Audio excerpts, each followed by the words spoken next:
Sabbath, everyone. Happy Sabbath. I have this aversion to just being up there by myself. And you notice, like, one by one, they just made it. It wasn't like a mass exodus of any kind, but I was like, Michelle, where Michelle? And she was sitting next to me, and I'm like, and then she's over here, and sitting here, and I'm like, okay. Then Donovan disappears. I mean, it's like people are disappearing left and right. I'm like, what's going on here? And then Sanad and Aaron are gone, and I'm just by myself. And the thing is, when you're back there, like, you're literally by yourself, because I can't see a thing, right? Like, I see wood. And but I'm glad to be here. I'm thankful for yet another opportunity to be home. It's I don't know. There's no place like home, they say. And being home here makes me long for my other home, the home I've never been to, but I can tell we're getting closer. So our message today might be long and might be short. I'm not quite sure how it's going to go. So pray for me on that one. Pray for me on that one. I have this habit that I don't eat before I preach, so that my stomach is in tune with what your stomachs might be in case you didn't eat, so that if I start feeling hungry, I know you start feeling hungry. So bear with us, because there is a problem. And so God is faithful, and He will provide for our needs. We have loaves and fishes downstairs. All right, so I always have this habit, as you all know. Before I preach, I pray. And so if you'll indulge me just one more time, let us pray.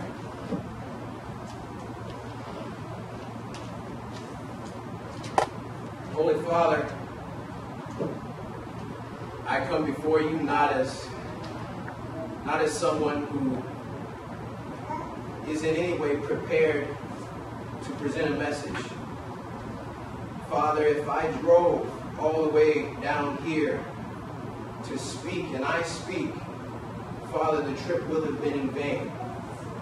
Father, if I am here and I speak, have mercy on us all. But Lord, I ask that I would not speak today, but that you would speak. Father, I ask that the words that come out of my mouth would not be my words, but they would be your words. Father, we are hungry and we are tired. And we ask that as we gather before your presence here on this Sabbath day, that you would give us rest and give us food. And that with renewed vigor we will leave this place prepared for another week, with strength, with a fire burning in our hearts to share your greatness with the world. We ask this in Jesus' name and for Christ's sake, because we are not worthy, but He is worthy. In Christ's name, amen.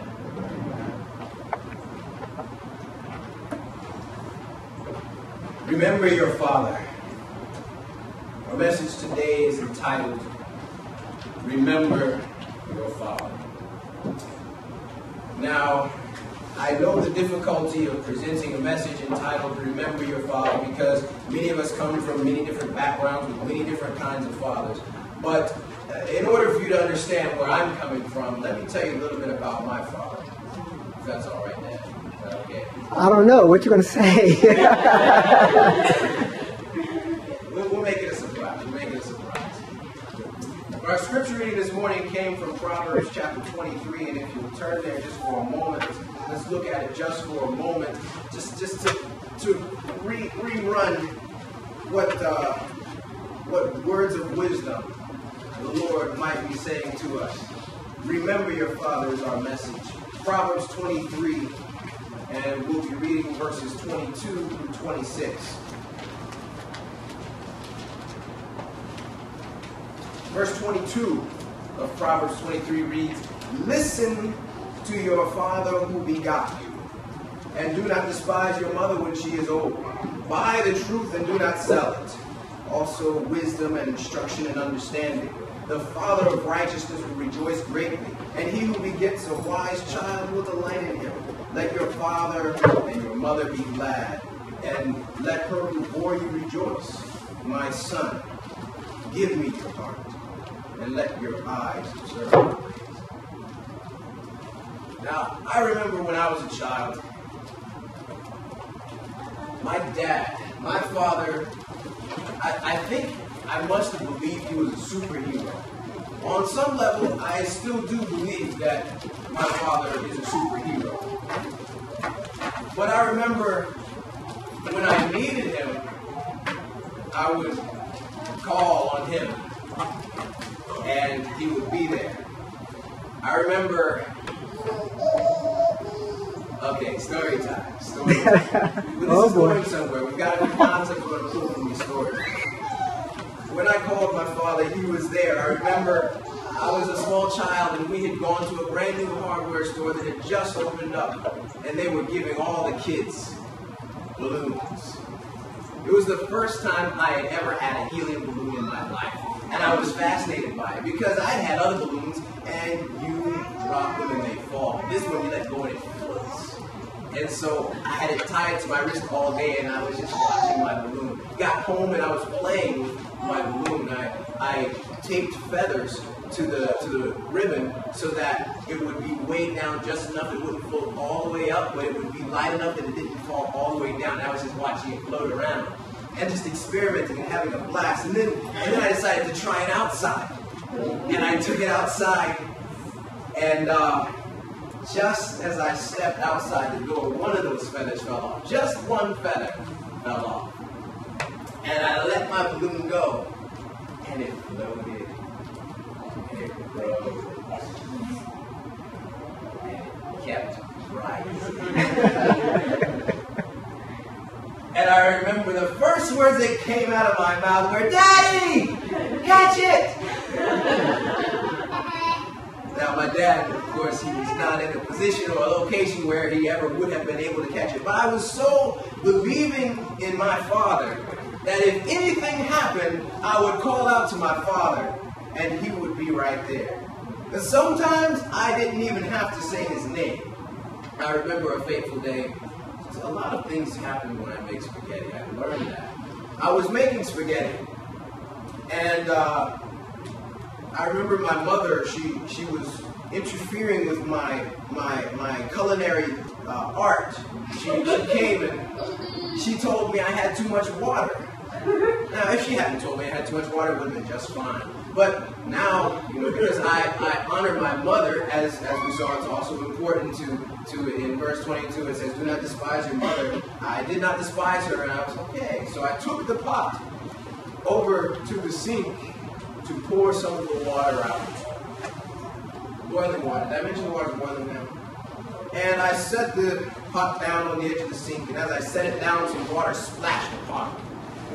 So instantaneously I recognized that my flesh was being burned right through my shirt, and it would be better for me to prevent my flesh from being burned than to hold on to the pot with the water that burned me.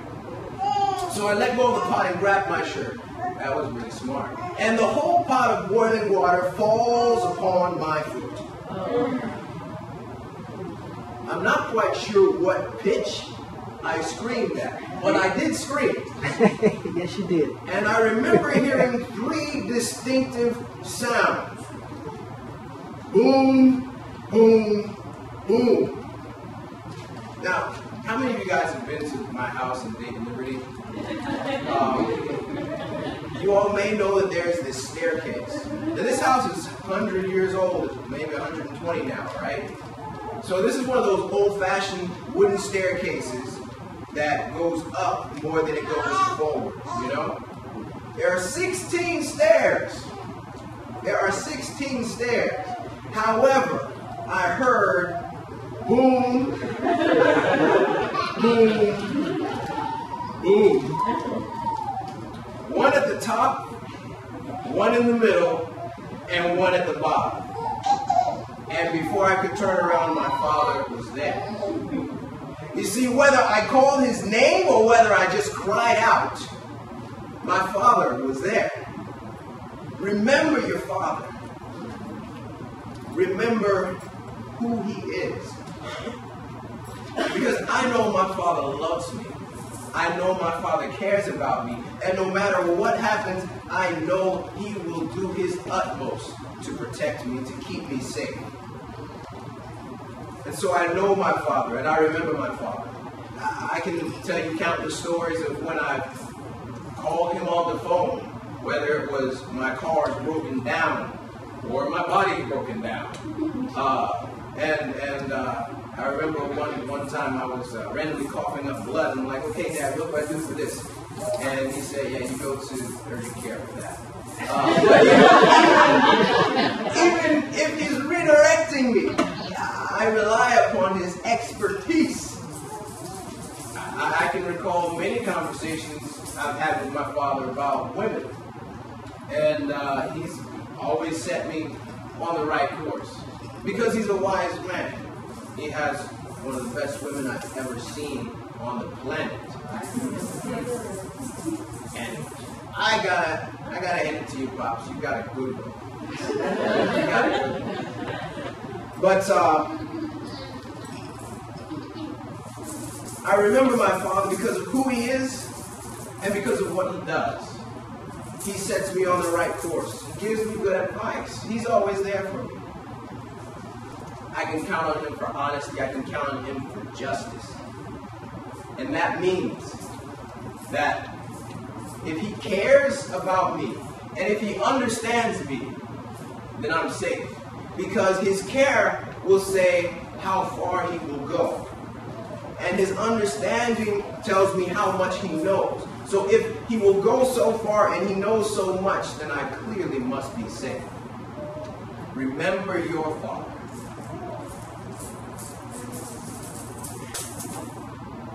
Is the concept making sense? Remember your Father because of who He is, because of what He does, and because of what that means. Those are our 3 points, and we're going to examine these points closely throughout the rest of this message. Remember your Father because of who He is, because of what He does, and because of what that means.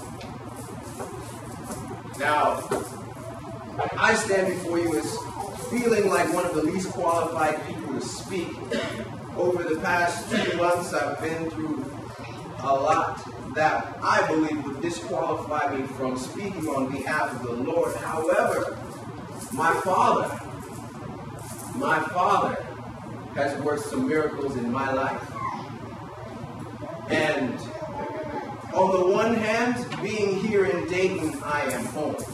But on the other hand, being with my Father, I am home. Amen. And so I stand before you today with a message that He gave me, and I don't know how it happened because over the course of weeks, as I was preparing, sleepless nights and countless days and wondering how it's going to all fit together, He gave me a place to look. And we're going to be looking at the story of Nehemiah. What are we looking at? Nehemiah. Now, what do we know about Nehemiah? Nehemiah was a man of God who was taken captive into a strange land. He found himself serving King Artaxerxes. Now, mind you, he and his people have been relocated from their homeland for many, many, many years, to the point where he is now a high official in His Majesty's court. Now, we hear the word cupbearer, and we think, oh, he was like a slave. Well, you know, if you were king and you had people trying to kill you, I think one of the most trusted people would be the one who's watching out to make sure I don't get poisoned. You see, this is not just like a job that they hire some random slave from wherever to do. This is a job that they interview and they do background checks and they do all manner of inquiring into the person's motivations.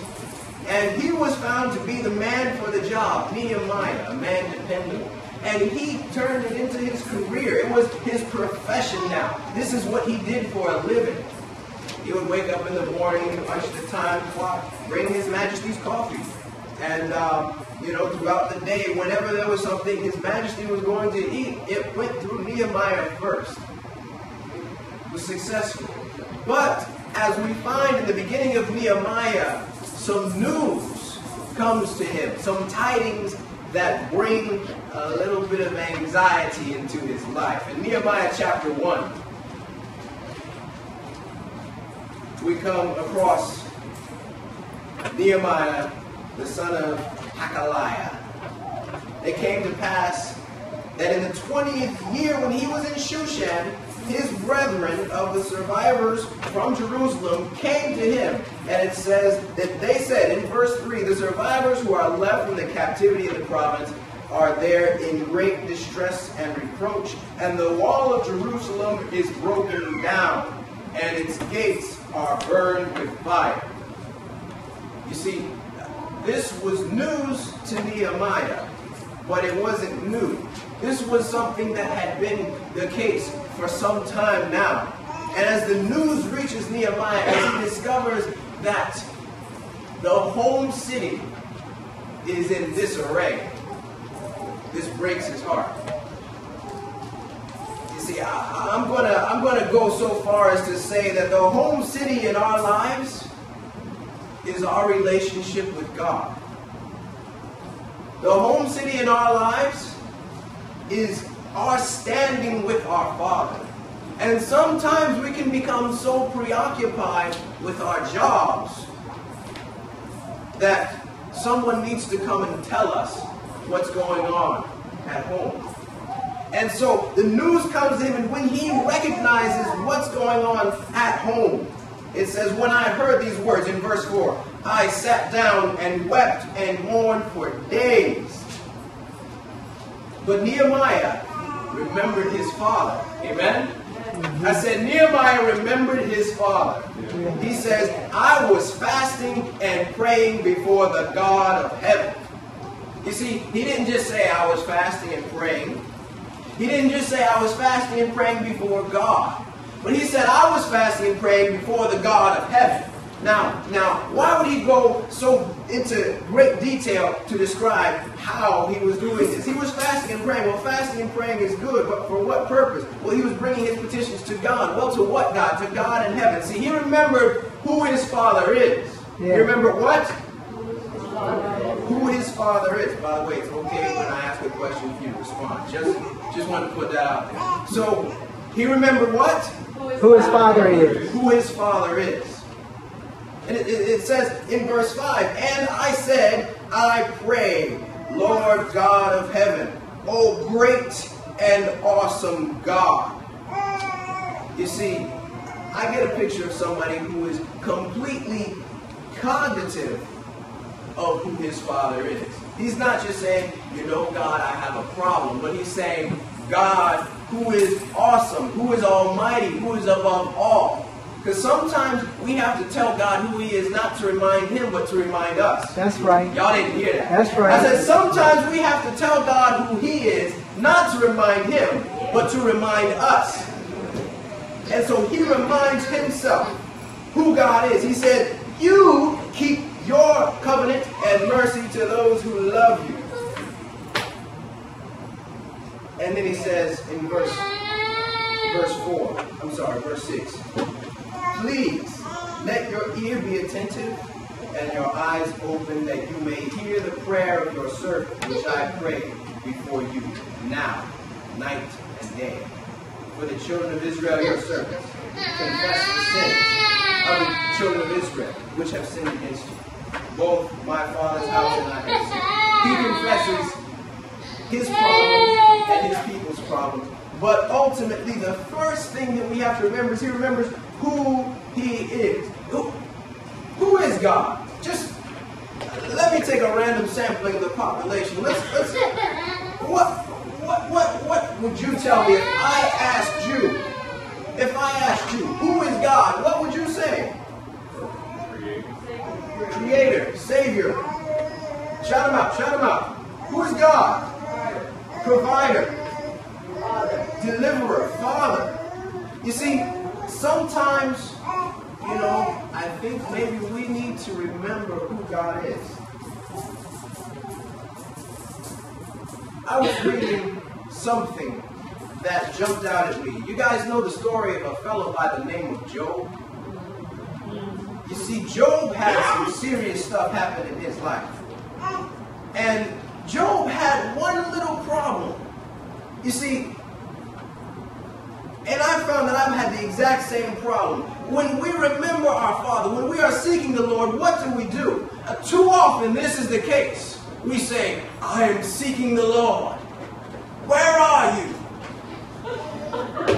Where are you, Lord? Are you here? Lord, where are you? Lord, I cannot find you. Where are you, Lord? Where are you? That's the problem. Seeking the Lord is not, where are you? Seeking the Lord is, here am I. Say it.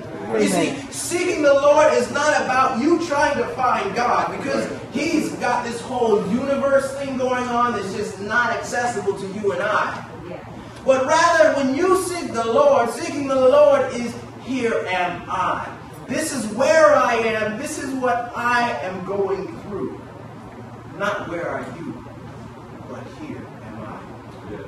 You know, let me look a little bit in the book of Job. Can we turn to Job just for a second? In the book of Job, there's this guy I really, really like. And he has some powerful things to say.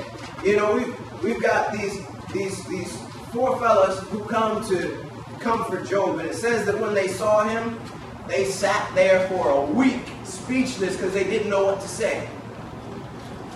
Now, I mean, I'm assuming they weren't just sitting there because, you know, you get hungry after a couple of days. So, I mean, you know, I imagine they just sort of set up their own little tabernacles. They got little tents and stuff. And every morning they come out and they just sit there and they look and they try to think of something to say. And, you know, it's breakfast time and they're making their oatmeal and they're eating and you know, lunchtime comes around, dinner time comes around, and they still can't figure out what to say. And then all three of them, the first three, they just come at him and they're saying, you know, here's your problem. This is what's wrong. See, you turned from God. Clearly, you must be a sinner. Clearly, there's a problem with what's going on in your heart in order to make these things happen in your life. And finally, Job's like, you know, you guys are miserable comforters. Why don't you just leave? Because, you know, I was depressed enough before you came, right? You know, sometimes the best thing to do when somebody's going through something is just leave them alone. You know what I'm saying? Can I get a witness? You always got somebody trying to come up and tell you what's wrong. It's like, I know what's wrong. I'm the one who's here. Don't try to come and tell me what's wrong. Now you can remind me. See, you got to do what my brother here, Elihu, does. Elihu, the final man to speak. He opens his mouth. Well, let me check Job chapter 34. Actually, let me just highlight a little bit out of 33 first. He says to Job, hear my speech and listen to my words. My tongue speaks in my mouth. My words come from my upright heart. Where is it that I'm looking for? Okay, so we'll go to 34. He says, hear my words, wise men. Give ear to me, you who have knowledge. For the ear tests words as the palate tastes food. Let us choose justice for ourselves. Let us know among ourselves what is good. He says, let's just look at what you guys are saying and let's look at what I'm saying.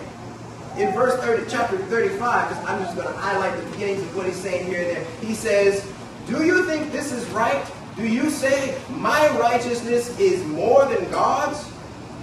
For you say, what advantage would it be to me? What will it profit me more if I had actually sinned? You know, because Job is saying, you know, if I'm going to be suffering, I might as well get the pleasure of sin out of it, right?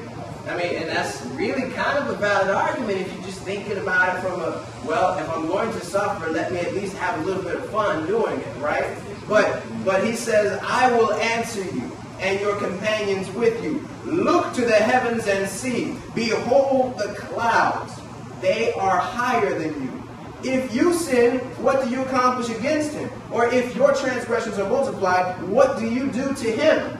If you are righteous, what do you give him? Or what does he receive from your hand? You see, he's saying your wickedness or righteousness doesn't affect God like it affects you. You see, what's at stake here is your reliance upon your Father. What's at stake here is your reliance upon God. He says in chapter 36, verse 2, bear with me a little and I will show you that there are words to speak on God's behalf. I will fetch my knowledge from afar. I will ascribe righteousness to my Maker. You see, Elihu, he knew who his father was. He remembered his father and he knew who his father was. See, Job was in a situation where his reality and the promises of God were irreconcilable. You guys get me? Yeah. His reality and the promises of God were irreconcilable. There was no common ground where he could make sense out of it. But as Paul says in Romans chapter 3, verse 4, he says, let God be true. Yeah. And every man a liar. That's right. Can I get a witness? Amen. Let God be true and every man a liar. Now, what is this saying? What is this saying? It's saying that no matter what, we know which side of the equation to go on. We're going to go on reality or God's promise. We got to go on God's promises because let God be true and let every man be a liar. I may be living through what seems to be the most irreconcilable difference between me and God, except for the fact that I know that God is true and his promises are true. So I'm going to call my reality a lie. Say it. Have mercy. I'm going to say what I'm going through, this isn't real. This isn't what it looks like. See, Job wasn't aware of the council that had taken place in heaven where Satan is saying, hey, you know, I've got free reign on this earth. Everybody listens to me. And God said, oh, did you see my servant Job? You see, Job didn't know that God was calling his name out. Job didn't know that he was standing on the forefront of a battle that would be waged over whether or not God was right. That there were still people on this earth who trust in God. And I say unto you today, God is looking for more Jobs. Yes, he is. Stand up and face whatever Satan can throw at them in order to prove that God is God. Let God be true and every man a liar. Amen. Remember your father because of who he is. Now, Elihu, I gotta say, my brother just started preaching. He started breaking it down. Can I get a little happy here just for a moment? I'm gonna skip down to chapter 36, verse 24. I like the little caption that it says here in my Bible. It says, Elihu proclaims God's majesty. Elihu proclaims God's majesty. He says, remember to magnify his work, of which men have sung. Everyone has seen it. Man looks from afar off. Behold, God is great, and we do not know him, nor can the number of his years be discovered. He draws up drops of waters, which distill as rain from the mist, which the clouds drop down and pour abundantly on man. Indeed, can anyone understand the spreading of the clouds, the thunder of his canopy? Look, he scatters the light upon it and covers the depths of the sea, and by these he judges people. He gives food in abundance. He covers his hands with lightning and commands it to strike. His thunder declares it, the cattle also concerning the rising storm. At this my heart trembles and leaps from its place. Hear attentively the thunder of his voice and the rumbling that comes from his mouth. He sends forth the whole heaven, his lightning to the ends of the earth. After it roars, he thunders with his majestic voice. And he does not restrain them when his voice is heard. God thunders marvelously with his voice. He does great things we cannot comprehend. He does great things we cannot comprehend. Have you stopped for a moment to think about the reality that you're able to think? Have you ever just tried to figure out how you're able to figure things out? Have you ever stopped to wonder why the entire human organism is able to sustain itself with minimal input from you?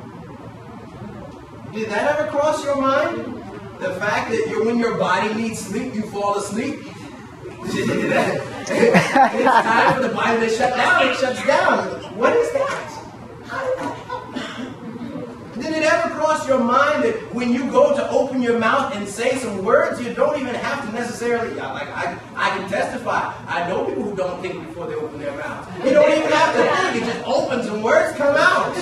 It happens. You guys know what I'm talking about. Did it ever cross your mind that you never had to think about your hair growing? Did it ever cross your mind that you never have to consider the taste of food? It just happens? Did it ever cross your mind that when somebody bumps into you, you don't just fall flat on your face? Well, most of us at least. But I'm just saying, did you ever consider the wonders of creation? A single blade of grass? What is that? It's a world in there.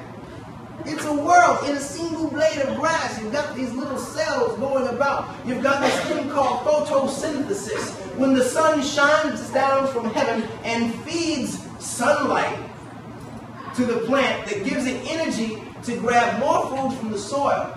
And somehow in the whole process, it takes in the bad breathed up oxygen and converts it into good oxygen to be rebreathed again. A blade of grass. Did you ever consider that? See, God, as he says, does great things which we cannot comprehend. You know, when he made this entire universe, now I'm just considering the human body and a blade of grass. Now, mind you, there's like over 6 billion people on this planet. And for each of them, I guarantee you there's at least 5 blades of grass. At least 5. What about trees? You know, they never stop growing. They just grow a new layer on the outside year by year. What about pollination? Where you've got little tiny insects that live their lives collecting the nutrition that they need, but in the process transporting seeds in order to regenerate and repopulate the planet. What about rain? What about rain? How does that happen? How do you just walk outside and yesterday it was sunshiny and today it's cloudy? What about these weather patterns and the jet stream and El Nino? Is El Nino still around? I don't think El Nino's still around. But what about weather? He does great things which we cannot comprehend. What about this one? What about this one? What about God's distinct ability to be able to communicate to you without saying a word? I can testify. I was in Green Bay driving along, and what happened? It's raining, and I love rain. It's just you know, all the slow cars can go slow, and I can just go faster. You know, because I'm driving all-wheel drive and all that fun stuff, and I'm a good driver. This is what I tell myself to justify it. And so I'm driving along, and then somehow the Divine Spirit communicates to me the necessity for me to slow down. And I did it without thinking. You see, God is able to communicate with us, and when we are on the same page as Him, we are able to do what He says without having to think about it. And I slowed down, and 30 seconds later, the car that would have been next to me was now in front of me, hydroplaned and took out the car that was on the other side.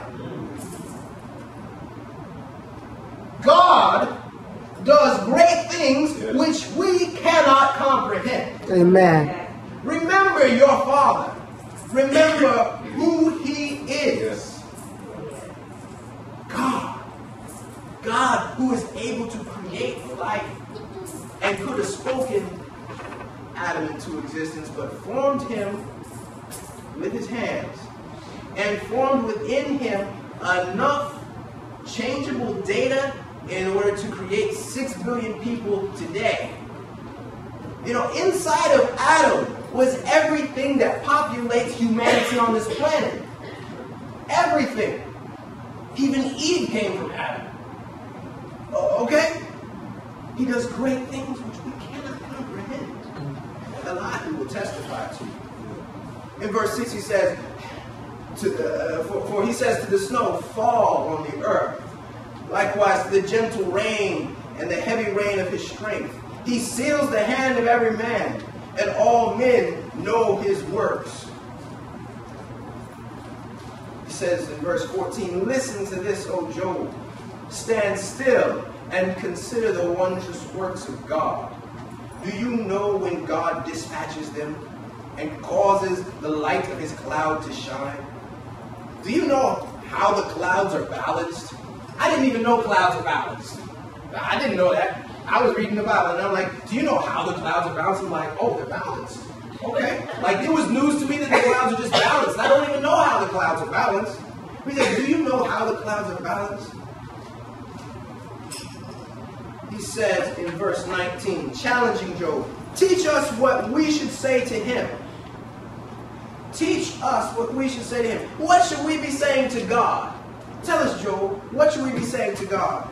Teach us what we should say to him, for we can prepare nothing because of the darkness. Should he be told that I wish to speak? If a man were to speak, surely he would be swallowed up. Even now, men cannot look at the light when it shines bright in the sky. Like, if we can't even look into the sun, how do we think we're going to say something to God?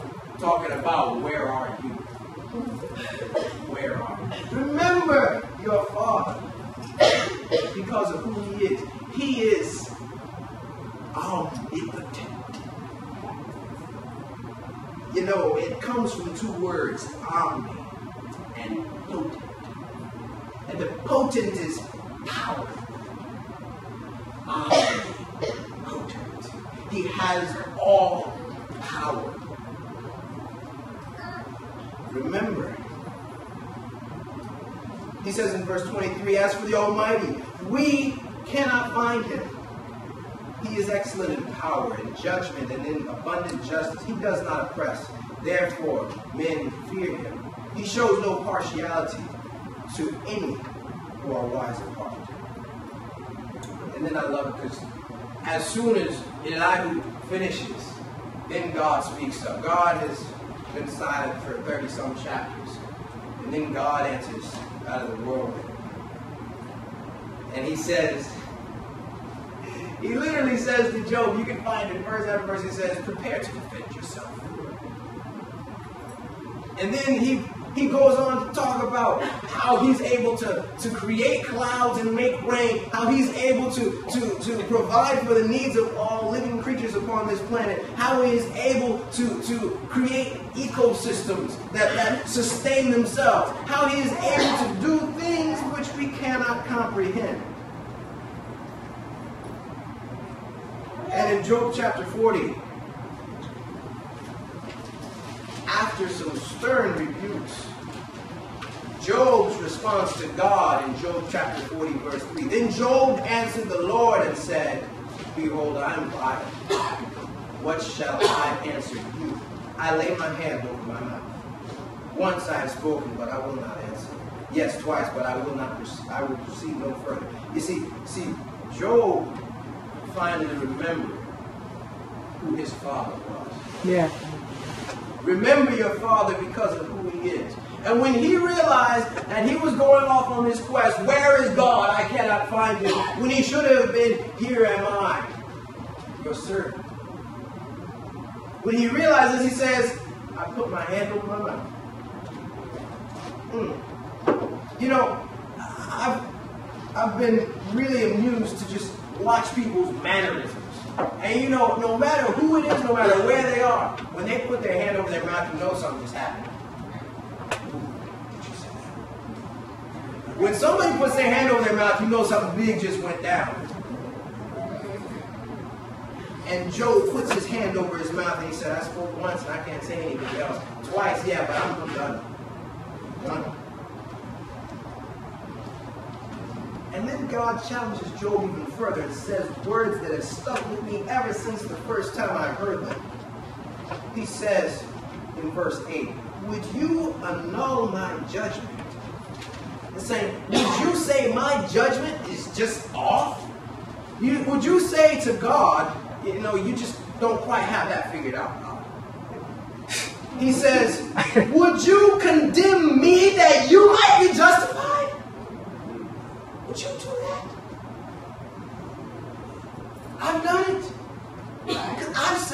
you know, this doesn't make sense, God. Because here's what you said and here's what I'm going through, and it just doesn't make sense. And so in order to justify my rational abilities, I condemn God. In order to rationalize your ability to think, you condemn God. And God says, would you condemn me just to justify yourself? Would you do that? Remember your Father because of who He is. Let God be true and every man a liar. In spite of reality, in spite of circumstance, in spite of situation, remember your father. And Nehemiah remembered his father. We're told that he went to his father in prayer. As we read in verse 5 of Nehemiah chapter 1, he says, I pray, Lord of heaven, O God, awesome God, you will keep your covenant and mercy with those who love you and observe your commandments. Please let your ear be attentive, your eyes open, that you may hear the prayer of your servant, which I pray before you day and night. He remembered his father. And in verse 7 he confesses, we have acted corruptly against you, and have not kept your commandments, the statutes, nor the ordinances which you have commanded your servant Moses. He's saying, we messed up. But he says, remember, I pray, in verse 8, the word that you commanded Moses your servant, saying, if you are unfaithful, I will scatter to the nations. But, you know, a good friend of mine, Dr. Samuel Pittman, he has this thing that he says. I'll attempt in my worst possible way to do his voice. He says, but changes everything. See, no matter what you just said, if you add those three little words, a coordinating conjunction, but, whatever you just said really doesn't matter. It's not so important as what's coming after the but. Because I could say, you know, Michelle, I like those glasses, but, and it doesn't matter what I just said, because what I'm about to say is more important. You know, I can say, Joshua, I love that striped shirt. But it doesn't matter what I just said. What I'm about to say is more important. And he says, you said that if we were unfaithful, you would scatter us. But if you return to me and keep my commandments and do them, though some of you were cast out to the farthest parts of the heaven, yet I will gather them from there and bring them to a place which I have chosen as a dwelling for my name.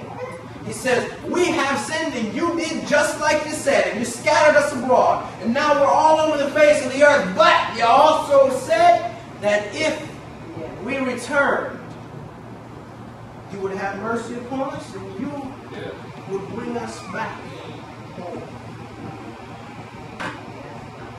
You see, Nehemiah remembered his father because of one, who he is, and because of two, what he does. You see, God keeps his promises. He knows who his father is. His father is a just one, the creator of the universe. And he knows that his father keeps his promises. And so he says, you know, Lord, you promised this. And you said, if we do this, then this. Just like the Lord said, if you confess your sins, he is faithful and just. So what do you got to do? You confess, and he forgives. Amen. And he says, I will remember my father because of what he does. You know, we have some promises. We have some promises. Acts chapter 2 verse 21 says that whoever calls upon the name of the Lord shall be saved. Amen? Amen. Whoever calls upon the name of the Lord shall be saved. Isaiah 43, the Lord promises, when we walk through the fire, when we walk through the water, I will be with you. And through the rivers, they will not overflow you. When you pass through the fire, you will not be burned. The flame will not kindle upon you. You see, he promises salvation. He says you will be saved. You will be protected. And he also promises deliverance. You know, I just love the book of Revelation because it closes so perfectly. Revelation chapters 21 and 22 are some of the most beautiful stirring chapters and verses we want to read. And in chapter 22 of Revelation, verse 12, he says, "Behold, I am coming quickly, and my reward is with me, to give everyone according to his work. I am Alpha and Omega, the beginning and the end, the first and the last." The last thing Jesus says in Revelation is, "Surely I am coming quickly." You see, whoever calls upon the name of the Lord will be saved. When we walk through fire and water, we will not be harmed, we'll be protected. And he says in the last days, we will be delivered. Not just from the things that happen on this earth, but from this earth. This earth is a place so degraded by sin, and yet God promises that we will be delivered. And God keeps his promise. Amen. You know, Peter, he says something along the lines of, God is not slack concerning his promises, as some would count slackness. You know, God, he's not going to forget. You see, I'm a very forgetful person. I'm going to let you in on a secret. Okay, maybe it's not a secret, but I'm a very forgetful person. If you call me one time and don't leave a message, I don't remember that you called. If you call me one time and leave a message, I might remember that you called. If you call me 2 times and leave 2 messages, I'll probably remember that you called and try to call you back. I mean, like, I'm just forgetful. I forget stuff all the time, but God isn't like that. God does not forget. Amen. You know, I really like what Peter said. We're going to go to Peter. We're going to go to 2 Peter. 2 Peter, beautiful, beautiful words that the apostle has to say. 2 Peter chapter 3, he says, let's go to verse 3. He says, knowing this, are we there? 2 Peter chapter 3, verse 3. He says, knowing this first, that scoffers will come in the last days, walking according to their own lessons, saying, where is the promise of his coming? Saying, God promised, but he forgot. Saying, God said one thing, but where is the promise of his coming? For since the fathers fell asleep, all things continue as they were from the beginning of creation. And this they willfully forget, that by the word of the Lord were the heavens of old, and the earth standing out of water and in the water. And he even goes into talking about the flood that came and how the next time it's not going to be water but fire. He says, the Lord is not slack in verse 9 concerning his promises. Some count slackness. But is long-suffering toward us, not willing that any should perish, but that all should come to repentance. That all should come to repentance. He's a promise keeper. Remember your father because of who he is and because of what he does. God's promises are as sure as history. Yeah. Like if God says it's going to happen, you can consider in your mind that it's already happened. You can consider anything that God says to be already done. God's promises are sure. And see, Nehemiah knew that. Nehemiah knew that God had promised these things and that God would follow through on his promises because God keeps his promises. He knows who he is. And if he knows who he is and he knows what he does, what God promises, and God is God, therefore what God promises is going to happen. You see, we don't need some kind of rational logic to understand our situations on this earth. Have mercy. You don't need to try to figure out this earth. There's only one part of the equation that matters, and that's his part of the equation. And his part of the equation is a constant. Life on this earth is a variable, but God is a constant.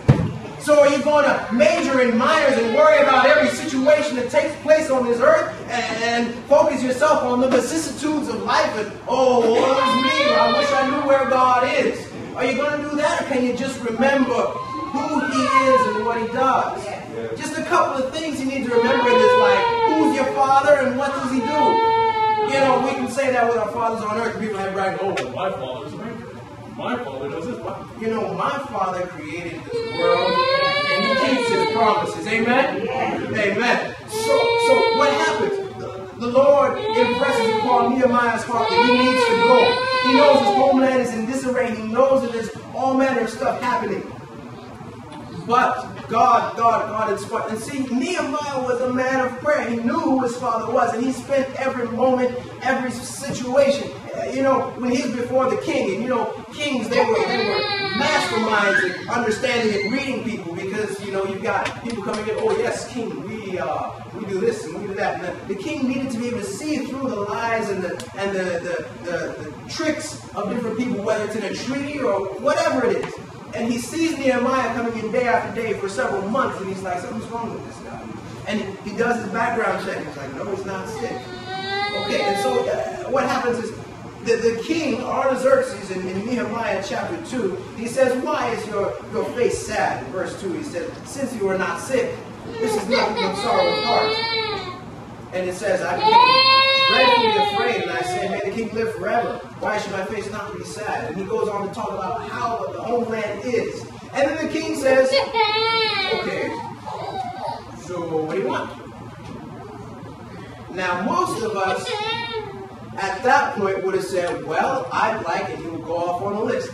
I'd like some letters of introduction. I'd like some funds. We're going to have a building project. I'd like some troops. I'd like some this. I'd like some that. But before any of that happens, what's the first thing that Nehemiah does? He said, so I prayed to the God of heaven. See, before he went on to talk about what he was going to need to do, what he needed to do, he said, I pray. He doesn't even say what the prayer was. Sometimes you just need to call out to God in the middle, like you guys don't even know I've been praying this whole time, because I have nothing to say to you guys, and the Lord has a lot to say to you guys, and I'm just praying that it gets across. But sometimes you have to be in such an attitude of prayer that you pray without even thinking about it. See, that's one of those features that God built into your brain if you can utilize it. You can pray without thinking. You just pray. And Nehemiah just prays. And God just opens the door. The things the king says, it's like scripted. He says, okay, so what do you want? And he prays and he tells the king everything. And he's, okay, how long are you going to be gone? Like the king is just totally accommodating him in the rebuilding of Jerusalem. Nehemiah goes back. He finds the walls in disarray. He does his homework. He scouts around. He finds out just how bad everything is. And then he goes and tells the people. And in chapter 2, verse 18, we see, I told them of the hand of my God, which had been good upon him. Yeah. And also the king's worship, which he had spoken. You see, he remembered who his father was and what his father did. And then he started telling other people about it. And what did other people do? Other people said, well, hey, let's rise up and build. Okay. We don't need some motivational speaker talking about, you can do this. And if you just think hard enough and put enough effort and energy into it, then it's all going to be okay. He didn't need all of that. He said, hey, God did this in my life. And the king said, let's do this. So, yeah. They're like, okay, let's build. They start rebuilding the walls. And as you go to the book of Jeremiah, you see everybody started building where they were, near their homes. And you had a lot of problems that arose. You had some aristocrats who were saying, I'm not going to build at all. I'm going to get my suit dirty. And Nehemiah said, okay, if you don't build, you don't live in the city. Yeah. Yes, building walls. But see, then you always got haters. Somebody give me just a shot if you know what I'm talking about. You always got haters. If you're doing the work of God, you're going to have some haters. So Nehemiah had some haters. Sanballat, Tobiah, Geshem. These guys, these three kings are like, okay, we've been able to have pretty much free reign around here, but if this Jerusalem gets built back up, it's not going to be a pretty picture for us. Our power is going to diminish. You see, let me go back to that parable I was telling you about Nehemiah rebuilding the walls. See, in our lives, if the walls are torn down, and the enemy has free access throughout our lives. Right. We need to rebuild those walls. Yeah. Because the walls are the first line of defense. If you don't have walls, folk can just walk through your city. It's like if you don't have a fence around your yard, folks can walk through your yard. You guys know about that. I mean, if you don't have a lock on your bike, folk can just ride your bike. You know what I'm saying? Like, if you don't have the walls, well, you got people who are just walking through.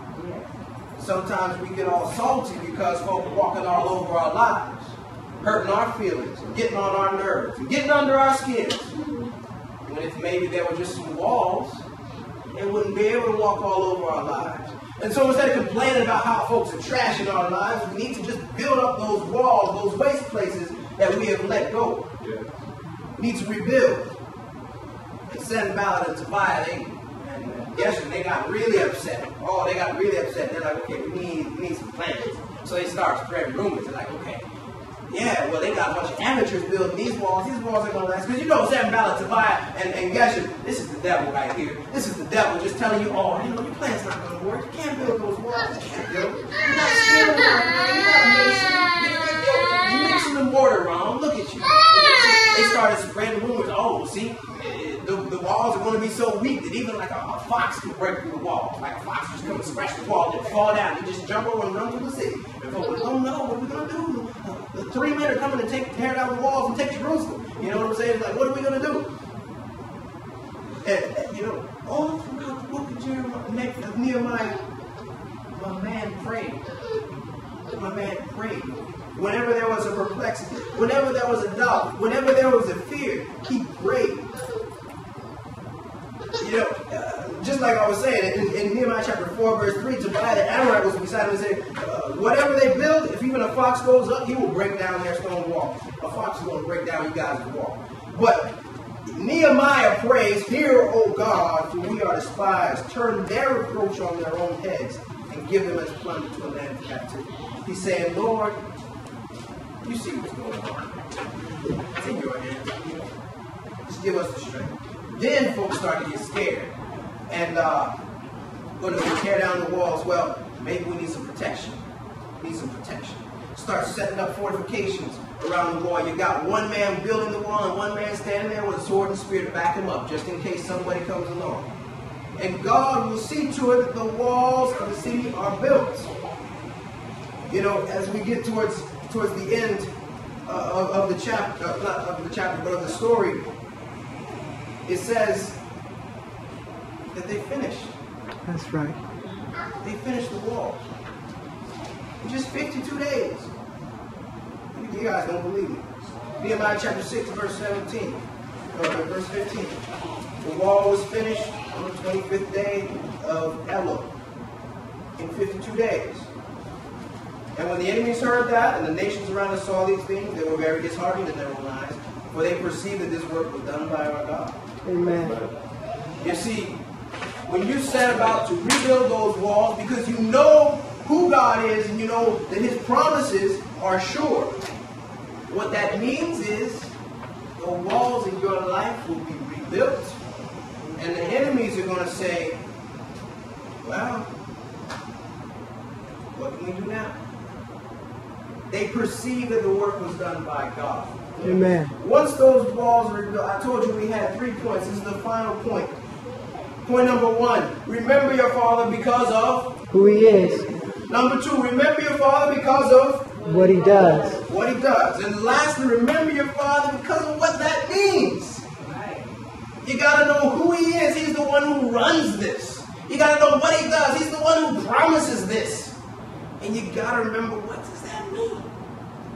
It means that it's going to happen. The walls will be rebuilt. You know, as we come to a close, I just want to go to one more place, because I believe that God has one final word for you all and for me to hear. In the book of Isaiah, there's some beautiful promises. Isaiah chapter 62. See, we talked about the promises of God. We know who God is. We talked about that. We know what God promises. But let's look at one more promise and think about what that means. Can we do that? Isaiah chapter 62, starting in verse 1. For Zion's sake I will not hold my peace, and for Jerusalem's sake I will not rest, until her righteousness goes forth as brightness, and her salvation as a lamp that burns. The Gentiles shall see your righteousness, and the kings your glory. You shall be called by a new name, which the mouth of the Lord will name. You shall also be a crown of glory in the hand of the Lord, a royal diadem in the hand of God. You shall no longer be termed forsaken, nor will the land anymore be called desolate. But you will be called abysmal, which I'm just going to give you the translations. It means my delight is in you. That is saying God's delight is inside of you. He delights in you. Right. Your land will be called Beulah, for the Lord delights in you, and the land shall be buried. He goes on to say in verse 6, I have set watchmen in your walls, O Jerusalem. They shall never hold their peace day nor night. Who make mention of the Lord, you who make mention of the Lord, do not keep silence, and give him no rest until he establishes and makes Jerusalem a praise on the earth. You know, sometimes we say, oh, the Lord never sleeps and the Lord never slumbers. But you know, sometimes we need to give him no rest. You know, sometimes he's just looking for the one who's going to keep on asking for it. And he says, give him no rest until he establishes you. You want to make your calling and election sure? Give him no rest. Stay on your knees, however long it takes. You want to be sure? You want to know for sure where your salvation is, your hope is, your trust is? Stay on your knees and give him no rest until you're sure. And he will establish you. The Lord has sworn by his right hand and by the arm of his strength. Surely I will no longer give your grain to the enemies, and the foreigner will no longer drink your wine for which you have labored. He'll stop. See, the things that happen in our lives, a lot of times is because God just can't quite get our attention. And so he's got to take stuff away. But he's like, I'm not going to be taking things from you and giving them to others anymore. I'm going to be keeping what you work for. He says, go through the gates. Prepare you the way of the people. Build up the highway. Take out the stones. Lift up a banner for the peoples. Indeed, the Lord is proclaimed to the end of the world. Say to the daughter of Zion, surely your salvation is coming, and behold, his reward is with him, and his work before him. And they shall call them the holy people, the redeemed of the Lord. And you shall be called sought out, a city not forsaken. And the Lord can call you a person not forsaken. The Lord can call this church a church that's not forsaken, because he is coming quickly, and his reward is with him. And he has promised that he is coming, and we need to hold him to that promise. But he's not willing that any should perish, not you, not me, not anybody. So what we need to do is fall down on our knees before the Lord and give him no rest. Give him no rest. You know, as we come to a close, do you remember who your father is? Do you remember who he is? Do you remember what he's done? Sometimes we just need to rehearse to ourselves who he is and what he does, because we forget. The Lord does not forget, but we do forget. Remember your father when you have sinned. Come like the prodigal son and say, oh Lord, Father, I have sinned. Not worthy to be called your son anymore, your daughter anymore. But you know the Lord will have mercy, he will abundantly pardon. Remember your father when you are alone, because he promised, I will never leave you nor forsake you. Remember your father when you can't even see him, because he said, I'm always there, even unto the end of the world, and then some. Remember your father when your dreams are gone. Somebody once said, when your dreams are gone, it's time to start dreaming. Remember your father when your heart is broken. Remember your father when you cannot go on. Remember your father because of who he is, because of what he does, and because of what that means. I stand before you today as someone who forgot myself. And as I trace my finger over weeks and months trying to find where it happened. I don't rightly know when it happened. And that doesn't matter. As you look over your life, you may see some places where you have forgotten your Father, where your first impulse was no longer just to call upon your Father like when you were a child. Where you think maybe you can handle this one on your own. But your Father is there. Just remember your Father, who He is, what He does. Call out to Him. Cry out to Him. When you're alone, when your hope is gone, and He will hear you. He's promised to be with you. If you today can look back and see somewhere that you forgot your Father, somewhere where you didn't remember His promises, somewhere where maybe you condemn God to justify yourself. Whatever it is in your life that's coming between you and your Father, I'm telling you right now, it's not worth it. You gotta let it go right now. Whatever it is that's keeping you from hearing His voice, it's gotta go. Wherever you are, whatever you're doing, your Father is calling you. Remember Him. Come to your senses and say, I will return to my Father's house. I don't know what your situation is. I don't know what your circumstance is. What your Father does. Whatever it is, why don't you come on and lay it down? Stand to your feet. Come forward and let's pray together. Because your Father is able to save you. He has promised and He will deliver. Whatever it is, don't let it keep you.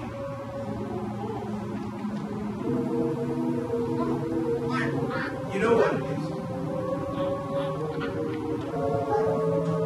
Remember your Father now.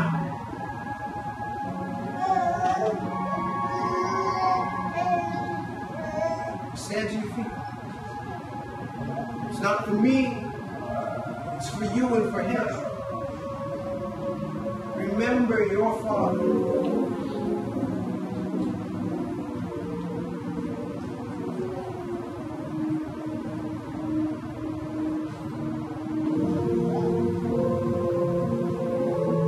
As every head is bowed, every eye is closed.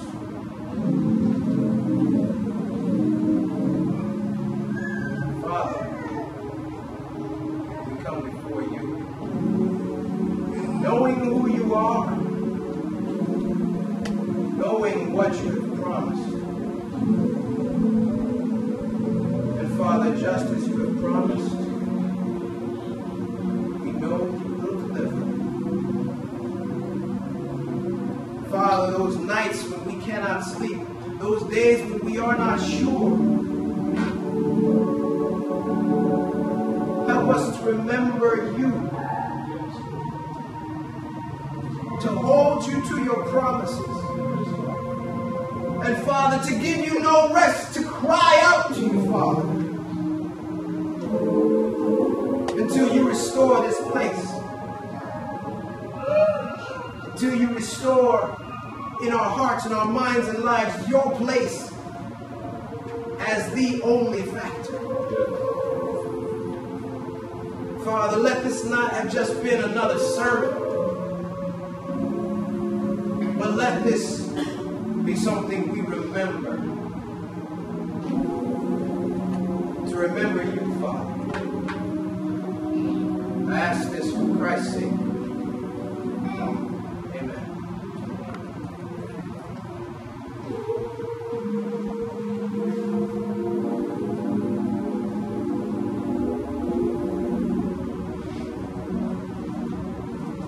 Now unto Him who is able to do exceedingly abundantly